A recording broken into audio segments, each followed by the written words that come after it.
An overnight crash badly injured a number of Good Samaritans who stopped to help a disabled motorist. Investigators say a suspected drunk driver plowed right into them. Jason Miles is live from the scene of where it happened along Barker Cypress Road. And Jason, we understand the charges have already been filed.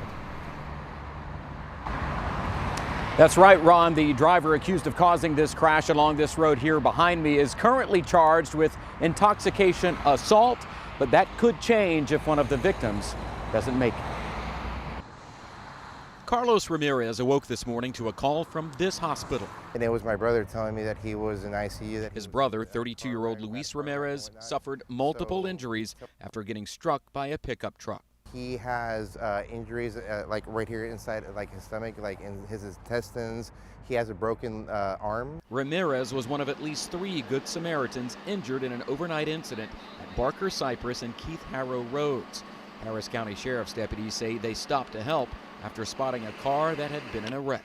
It's something in his nature to always stop, and unfortunately this happened. Deputies on the scene told us this man, identified as 26-year-old Zachary Castro, plowed into the group in his Toyota Tundra, first striking Ramirez's female friend who was standing next to a car with its hazard lights on.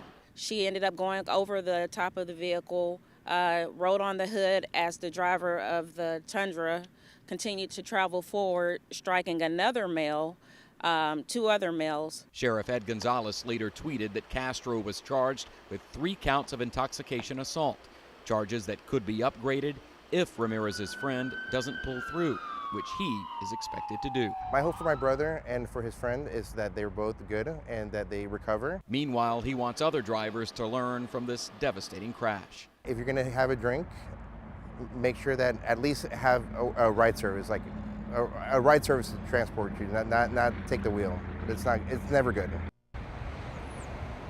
And Carlos Ramirez just texted me a short time ago telling me that his brother's friend is in extremely critical condition at Ben Taub Hospital. She suffered head injuries during all of this. As you might have been able to tell in that video, the suspect was apparently not injured. Back to you.